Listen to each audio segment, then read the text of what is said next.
North Korea is said to be one of the only countries on earth that forbids their citizens from leaving. So if you defected a country that forbid you from ever leaving, would you come back willingly? Today's case was and still is an unfathomable mystery in South Korea.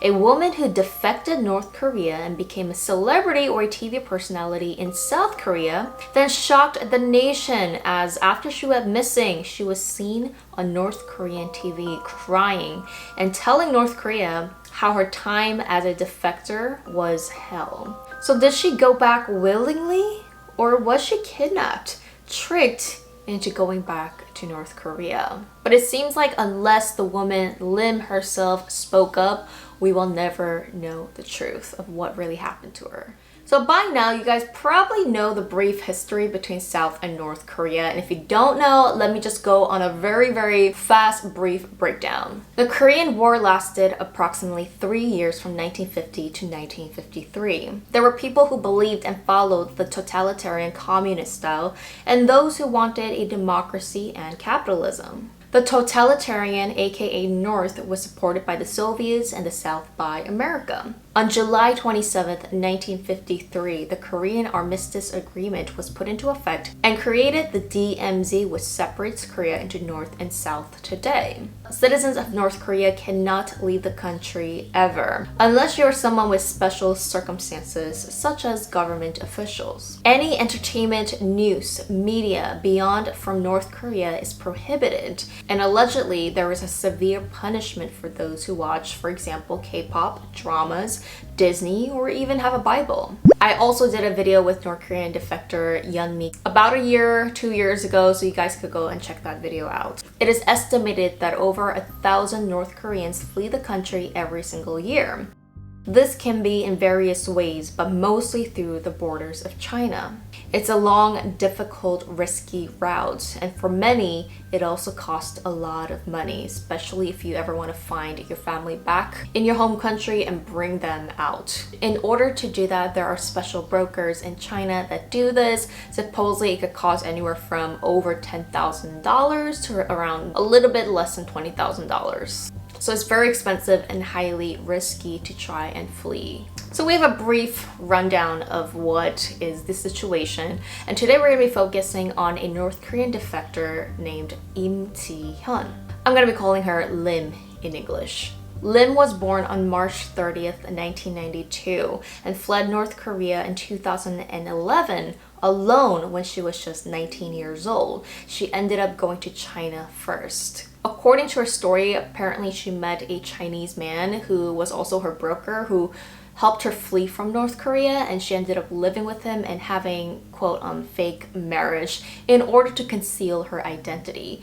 Supposedly in China, if they find that you are a North Korean, they bring you back. There is no help from the Chinese government or a program for these defectors. While she was in China, this was unconfirmed rumor, which we will get back to a little later in the video, but she claimed that in order to make money in China, because obviously she cannot have a job out there, openly free, she had to become a webcam girl. Later, there were these images that was leaked to the media, and I believe at first she denied that this was her. Now, it looked like her, kind of pre-surgery, pre-plastic surgery. Apparently, there's rumors out there that defectors use webcam and the internet in order to make money to survive while they are able to settle in whatever country that they end up in. So somehow in 2014, rather using fake documents, getting other people's help by boats, we really don't know, but so she first went to Thailand next and then came to South Korea to settle and really to start a new life. Now remember, in 2014, she was about only 23, 24 years old. Now, South Korea does have help for defectors. They can get a South Korean citizenship, or they're considered refugees depending on the person's situation. She claims that she did still do some odd jobs in order to survive, and finally in 2016 at age 24, she got a chance to be on South Korean TV. Now, this show was a program that had pretty much all North Korean guests, and you have panels of people like asking them questions, what the day-to-day life looks like, their guesses and what they've seen about the government officials, since, a lot of people are curious and they want to know what life is like back there. In the show, Lim had a very bubbly character. She talked well, she shared stories during her teen years, how, she didn't have enough money in the family, and how during her school days she would sell certain things, like sneak in alcohol and sell it to like the rich people there. And a lot of people considered her, again, a great talker, smart, and a great salesperson. She soon became very well known, at least as a North Korean defector, TV personality, and she was even on a dating/TV fake marriage program where they have South Korean men and a North Korean woman pretend to be married. It's kind of like 우리 결혼했어요, a very famous entertainment show in Korea, except if this is the version for North Korean defectors. Her friends also considered her very bright, friendly, and someone that really worked hard. Now, I do have to comment, an interesting thing is that according to a lot of defectors, they choose not to be on TV or on social media because it could be dangerous. Now, there are some people who have brought their whole family over, so they don't really have anything to lose, so they're fine with it. So to have a North Korean citizen defect and talk about government officials and, their own home country like that could be considered a deadly sin. I also believe a lot of defectors use alias names so that people do not find their real family back at home and get punished. So that's also one of the ways to keep yourself anonymous, by having a fake name. Now, if you want to know more about this, go and watch my video that I did with Yeonmi Kim. She explains it a lot better than I can. So by now, it seems like Lim was doing pretty well, at least from the surface. She was able to move to Gangnam, although she did move to a 고시텔, which is like a small one room, but it was still in Gangnam, and she probably moved there because she was a TV personality and she probably was getting a little bit more jobs and wanted more opportunities. She started to save a little bit of money. She had friends. Her friends called her very honest and friendly, and that she was able to send up to about $2,500 back to North Korea using Chinese brokers to send to her family. So she was really trying to live and also take care of her parents that she left back at home. Around April of 2017 is when the filming for The Impossible Lovers, aka that dating show, ended, and she was on few other channels as well. But after April, she was nowhere to be found, and she never appeared on South Korean media ever again. On July 2017, just 3 months since she disappeared, she was seen on North Korean television. The show in Korean was called 우리 민족끼리, aka With Our Nation, and this is apparently a propaganda video. The show titled The Woman Who Was Used for South Korean Media Speaks the Truth. She came on the show and her name was supposedly Chun Hye-sung, which a lot of people guessed that this was actually her real birth name, and Lim Ji Hyun was a stage name or a fake alias name that she used outside of North Korea. Here are the highlights of pretty much what she said throughout the whole interview. She is seen crying and very adamant about her story of what happened in South Korea as she defected over the years. 얼마나 좋았을까? 이런 생각을 정말 매일매일 죄책감은 정말 쓰라리게 느낍니다, 제가. She said, I arrived in South Korea January 2014 and came back to my home country in June 2017. I went to South Korea because I had a fantasy that you can make a lot of money and eat whatever you want. In South Korean society, where everything is governed by money, the only thing that someone like me, a person who betrayed my own country and escaped, we only face mental and physical pain.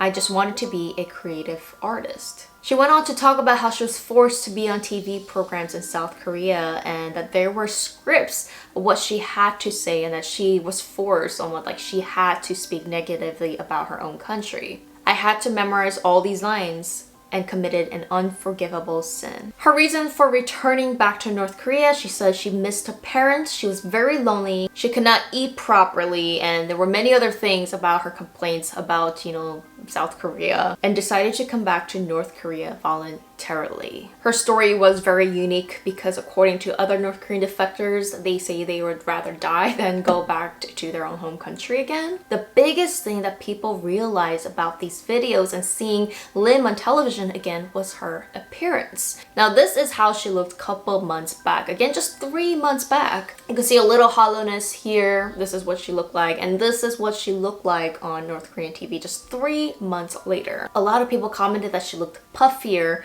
that she either gained weight, she get plastic surgery, was it puffy from crying a lot, or was it because, you know, some people say, was she beaten up? Like, did she get certain punishments that really made her face kind of swell up? Here's another video. Is it just me or does her cheeks? I'm seeing like up to here, which is kind of unnatural.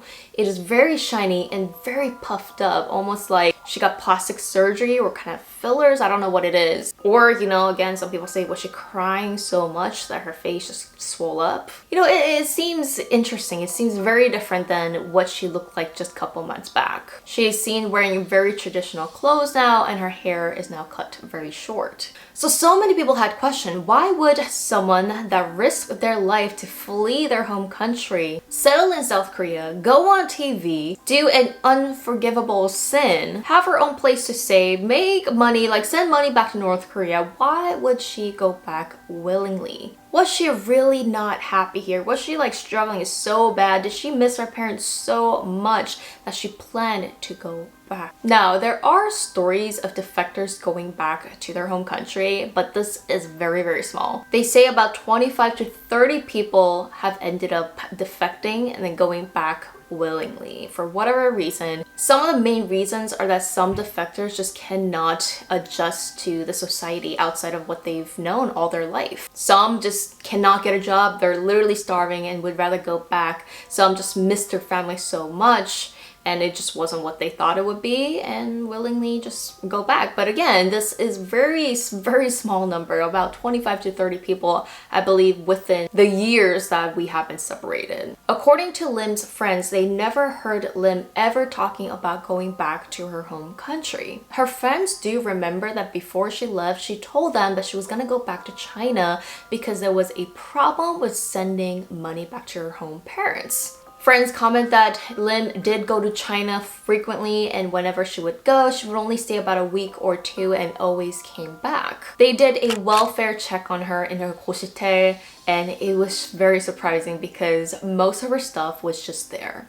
Nothing was packed, no signs, no letters left there that she was going to leave. So some people say if she was a spy or if she really wanted to leave, she would have at least packed some things up and like did something to her apartment or took some important stuff with her, but nothing. Not only that, but someone that has defected went on TV and literally showcased their face and talked about North Korea like that, which they're not supposed to do, knowing everything that she has done. Would she have really willingly stepped back into North Korea? Now here's an interesting opinion from the landlords. When the landlords decided to check up on Lim's apartment, they noticed that her door was left open. Of course, if you're going to China for a vacation, why would you leave your apartment door open? Then they noticed that her keys to that apartment was left on her desk. Her undergarments and immediate things that you would need to survive was gone, such as her makeup and skincare and immediate clothes seemed to be gone. So they believe that Lim actually left in a hurry, knowing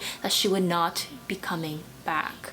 So experts do have a guess about what could have happened to her.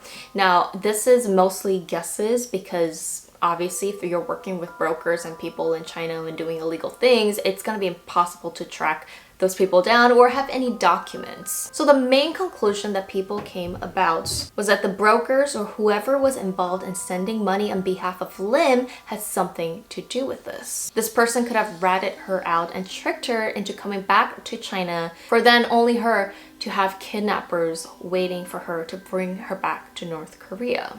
I mean, it is odd that she had some kind of money issues just before she went missing. There are many stories where defectors who try to bring their family out of North Korea, they go to China and they try to meet And then in that middle point, they are caught and they're captured and brought back. There's also rumors that this broker was actually her Chinese husband. Remember, she had a fake marriage, so maybe that person was involved, but we will never know who it was. Then people guessed that when she was forced to go back to North Korea, they threatened her, and that if she does not speak in the media and confess to her crimes, she and her family will be in severe trouble or punishments. And according to a lot of people, it definitely includes death as well. And she knew and she did what she had to survive. According to a lot of experts and other defectors, she was a perfect candidate because she was on TV. She was also someone that actually had defected and came back. Someone very young and like her who had dreams of becoming an artist and was on TV. You know, it's a perfect example that you want to give to your citizens who are thinking of leaving. Now, there are other guesses, as on TV she says that she willingly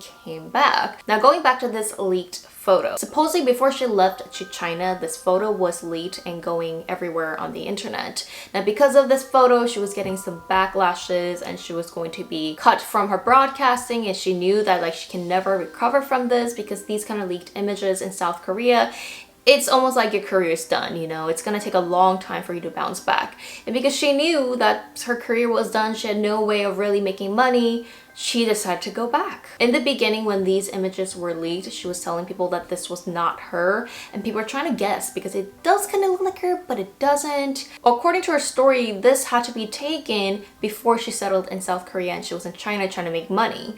But according to the investigators, the song that was used was a song that was released in 2018 by Stellar, which was after she settled in South Korea. So there's still questions whether this is really her or not, and police actually commented that they believe this is not. There were also rumors going around that whether this is her or not, this image was leaked by certain people that was trying to bring her back. Whether that was the brokers, whether that was the government, I mean, who knows it is, but they were pressuring her and there was a plan to bring her back a couple months before it actually happened. Although it's interesting that in this interview, she actually confirms that she was doing webcam stuff in order to make money. So technically confirming that this was her. Now it gets even more creepy here.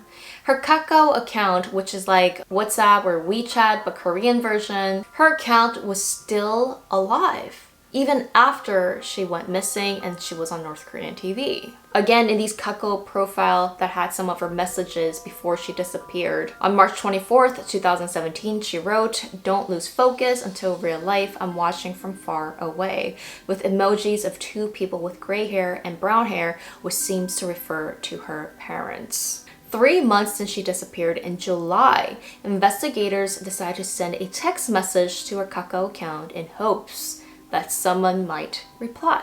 While filming almost instantly, just 4 minutes since the message was sent, someone read it. I'm literally getting chills. That yellow one disappeared.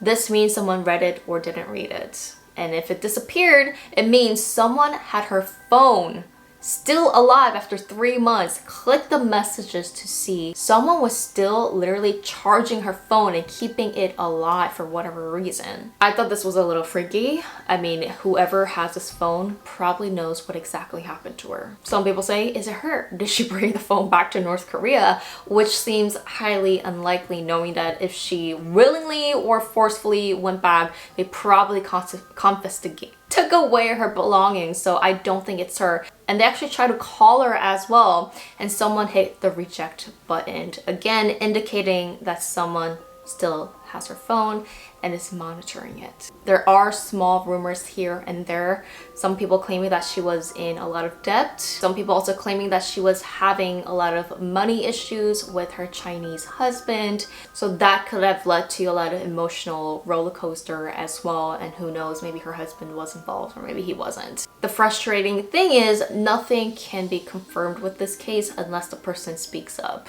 Investigators were actually able to get a hold of Lim's Chinese husband, and he claims that Lim wanted to go back to North Korea on her own. And in broad daylight, she crossed the river. Again, whether this person is telling the truth or not, we will never know, but he claims that she went on her own. And if she did go back willingly and what she said is true, is that really a truthful reflection of how she felt about freedom back in South Korea and out of her home country. Most concerning of all, after about 2-3 times that she was on North Korean TV criticizing South Korea and defectors, after August 28th broadcast, she was never seen on TV again. A lot of people wonder, where is her whereabouts? Is she okay? Did something happen to her after? Why is she not on TV as frequently as she was? Although in 2020, a YouTuber claimed that she appeared once again on TV, but some people say that you can never confirm when this was taken. There was also a new recent rumor that some people saw her operating a small store so that she could be alive, but again, no pictures, no images, nothing really can be confirmed, and these are just rumors. So that is the mystery of the North Korean woman who defected and went back. What do you think really happened to her? Who was really involved? How was she tricked, and who tricked her, and who did she trust that she felt safe going back? Or did she really go back willingly? We will never know. Let me know what you guys have thought about the story. Comment down below. See you guys in my next video.